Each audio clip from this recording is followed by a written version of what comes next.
Greetings. It's wonderful to have all of you with us, and we are grateful to have Rita Berglund with us. And she's going to be walking us through ways to talk about boundaries and trust and fear during times of COVID, building resiliency, and how to deal with new normal engagements around safety measures, as well as following those safety measures. So we are grateful to have the wisdom and just gentle wisdom and strength that Rita brings to these conversations. And so Rita, we are grateful to have you. If you would begin by introducing yourself, and then we will take it from there. Thank you so much, Morgan. It really is a privilege to be with all of you. I reach out with open heart to all my Calvary family and friends. I know it's been a long time since I've been with some of you, and some of you are new to me. So it is a real privilege to be with you. I am a psychotherapist in private practice down in Centennial off I-25 and Arapahoe Road, so not far from Calvary. During this COVID crisis, of course, I've been seeing clients through digital formats such as this, and recently have also, under new physical distancing rules, have started to see a few clients in my office as well. It has been an interesting time of some deep waters with some big losses and deep grief, but also some really sweet, treasured moments of love and connection. So it's I'm on the journey with all of you. Thank you so much, Rita. And if you would like to begin, you can share your screen and begin helping us think through some of these things.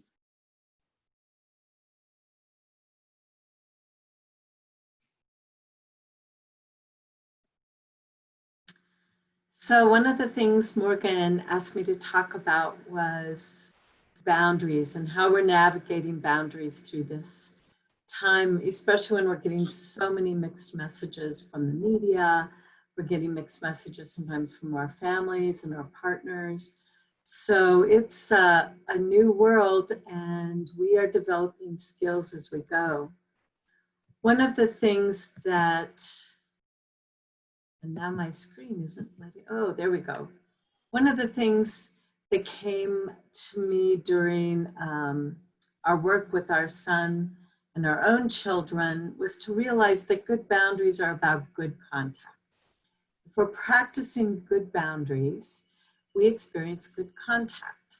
So I love this image. This is actually my father-in-law, Howard, who was 94, I think, when this photo was taken, and my grandson, Quinn, who was 6 months.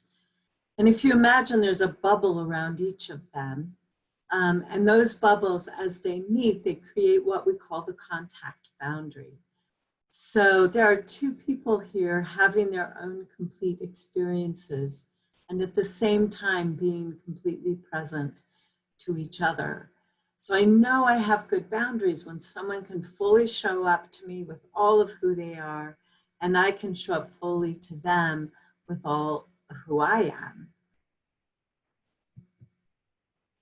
Sometimes we lose that contact boundary, and we suddenly feel like others are merging with us, or we're merging with others, and everything starts to feel too close. We start to feel like there's these assumptions that start to come up about what the other person's feeling or might be experiencing. And often in those situations, we tend to de-self ourselves. It's like, since you're sad, I can't share that I'm happy. Or if I'm happy, you can't share that you're sad. And part of the work we do with boundaries is how to share differences in such a way that we can, again, not lose ourselves and feel like we're just an appendage on some exotic experience here, as you see in the photo. Of course, the opposite of that is sometimes our boundaries evolve into walls. And people sometimes confuse walls with boundaries. No is important. It's important for me to be able to say no, but sometimes what I'm saying no to is contact, in which case I'm putting up a wall. And sometimes walls are appropriate.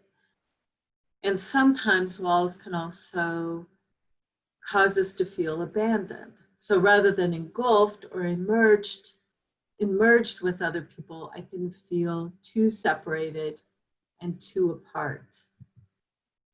And of course, we experience this in our families, particularly when there's conflict.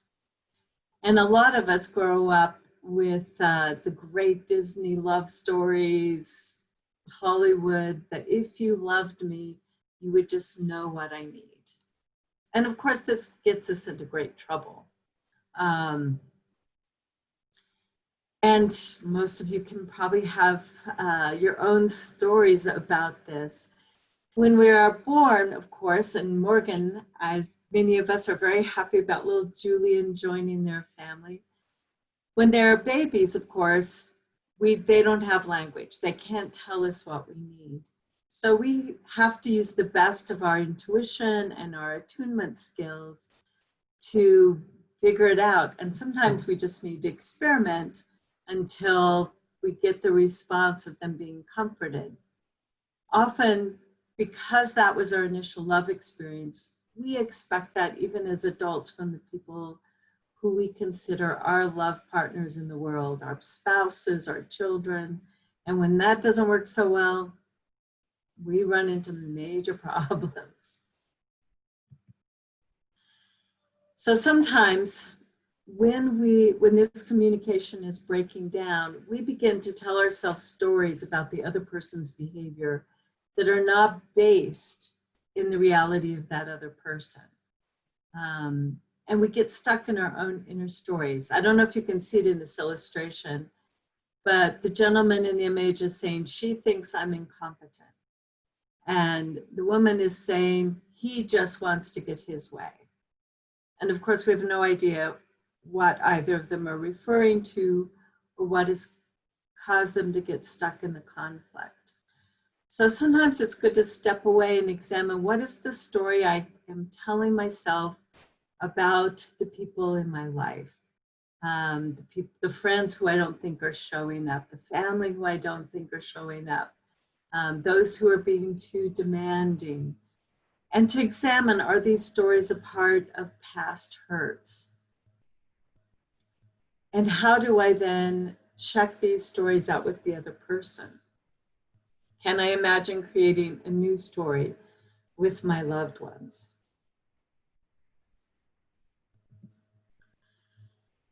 I thought we needed a moment for a smile, because in the midst of conflict, sometimes humor comes up. Sometimes the way we change the tension or the stuck places is we can step back and kind of get some perspective on ourselves. So I love this quote: no matter how calmly you try to referee, parenting will eventually produce bizarre behavior. And I'm not talking about the kids. Their behavior is always normal. And again, we all have moments when our fears and our unmet needs can either bring laughter or can create great pain. Many of our struggles then are based in unresolved past hurts or past successes. So again, thinking, what is it I really need to feel that I'm emotionally safe? How do I feel skillful? What are the resources I use to be connected? How do I experience contact with others? Whether that's with touch or today with no touch. I'm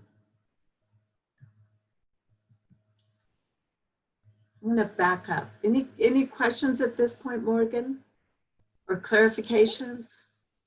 Sure. I think one of the things that I often hear is, how do I practice communicating through unhealthy or difficult boundaries?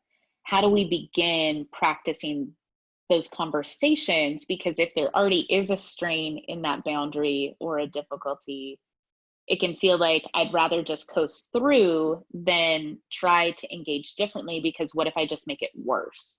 at least with what it is, I know how to cope, or I know how to continue. Can you speak to that a little bit? So changing communication patterns is difficult because we all have these narratives we get stuck in our families. You know, the fight that, oh, here it comes again. I know exactly what my partner's going to say. He knows exactly what I'm going to say. And we're going to go around the merry-go-round once more, having a conflict about this or that issue. I think the first thing is always to become aware of the patterns. Where is it that these patterns show up? And how is it that they get us stuck? Because they're usually loaded with lots of emotion. And whether it's patterns of communicating with my kids or my partner or my parents or my friends, we all have them. So sometimes I think once we become aware of them, we can actually work preemptively. So how can I talk to my pattern about these, my partner or my loved one about these patterns without just recreating them? How can I say, hey, I notice we keep getting stuck in the same pattern. We keep having this same conversation. What do you think it would look like if we maybe did this differently? Maybe if we did something in writing. Maybe if we got a friend to sort of coach us through it, or someone who's in a professional position. Let's get some professional coaching from a counselor. Those kinds of resources can be helpful. There are also great resources, and I'll touch on a couple as we go forward. And now is, I think, a great time to look them up, where because we're stuck at home together, we can read books together on marriage, we can read books together on parenting, or listen to audios or watch videos. There's some amazing resources out there. My little caveat, however, is everybody should watch it all together at the same time. Like if you're reading a parenting or let's say reading a book on marriage, you should read it out loud with your partner or listen to it out loud with your partner. Otherwise, information can become a weapon, right? You should read this book, and if you did, you would stop doing that. You know, this book becomes some outside expert that I can use to triangulate against you as the bad, unskillful person in the relationship. So I think it's better if we can look at resources together and then discuss. Do you like what this author is saying? Do you not like it? Do you agree, not agree? With parenting stuff, I actually even encourage including the kids if they're old enough. Love and Logic has some good resources. The Whole Brain Child, there's some really cool stuff out there. But I love when a family will like listen to a parenting talk together and then discuss it. What do you think about their idea of this is how we should be raising you? Or that we should use this to get you to clean your room. We should use this approach, and really bring the kids into a collaborative space around how we work as a family. And again, that tends to increase this contact, right? I start to respect every person's bubble of experience and individuality, rather than expecting them to be just like me, or just like so-and-so, or, right? And then we end up with walls instead of contact. We end up with power struggles instead of collaboration.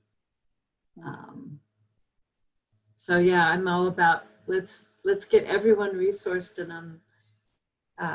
and creative, because there's no perfect books out there, perfect resources. And I'm sure Morgan has some brilliant ones in her list as well. We're learning more and more. We joked that there's no book on parenting in a pandemic. So we also have to be, as you noted, very creative if we're looking at a resource, and acknowledging that just because they have expertise doesn't mean they know us as experts. And so I really appreciate you noting that it's a jumping off point or a unifying point on information that then can be brought to the family or group of individuals to navigate for what works best for them. But I think sometimes, to your point, Rita, of having outside information, it can be incredibly helpful, because then that's a third party that can be either, oh, we completely disagree with this person, and we have unity around that disagreement of that is not the approach that works for us, or going, oh, that puts a whole new perspective on it. Can we talk about that more? And I think that alone can give a helpful creation of space to then re-engage and create connectivity. So I appreciate those pieces of wisdom that you offered. I love the word experiment because every family is unique. And even as I work with couples or families in my office, I will put out stuff as an experiment. Try this. It might be a fit, it might not be a fit, because we're all unique. And we never fully know each other. We're Yes. full of mystery. We never fully know ourselves. So if I can stay open and willing to experiment, well, let's try this for a few weeks and see how it goes. And then the whole family can, discuss whether it's a fit or not, and whether to continue it or create some new next experiment of their own.